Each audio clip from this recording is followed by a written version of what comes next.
சந்திரன் ஓராதிபத்தியம் உள்ள கிரகமான சந்திரன், நீர் கிரகமான ஓராதிபத்தியம் உள்ள கிரகமான சந்திரன்.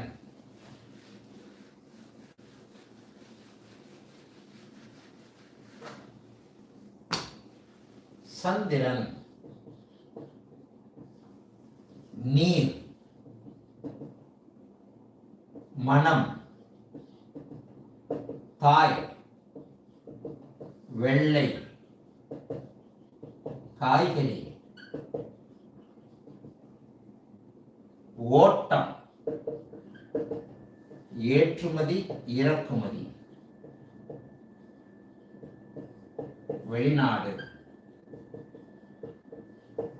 தூரம், ஒப்பனை, அழகு கலை தான் ஒப்பனைன்னு சொல்றோம். அழகு கலை. இப்ப நான் சொன்ன நூலு, நூலு சந்திரனோட தான். நூலு வேற என்ன, பாதி வெள்ளை. சந்திரன் சம்பந்தப்பட்டது என்ன, காய்கறி, பழம். பழமுதிர்ச்சோரெல்லாம் அவர் தான். காய்கறி, பழம். விவசாயமும் ஓரளவுக்கு. அரிசி அவர் தானே. விவசாயம் அரிசியிலேயே 2 இருக்கு. சனி தருகின்ற விவசாயம் வேற, சந்திரன் தருகின்ற விவசாயம் வேற.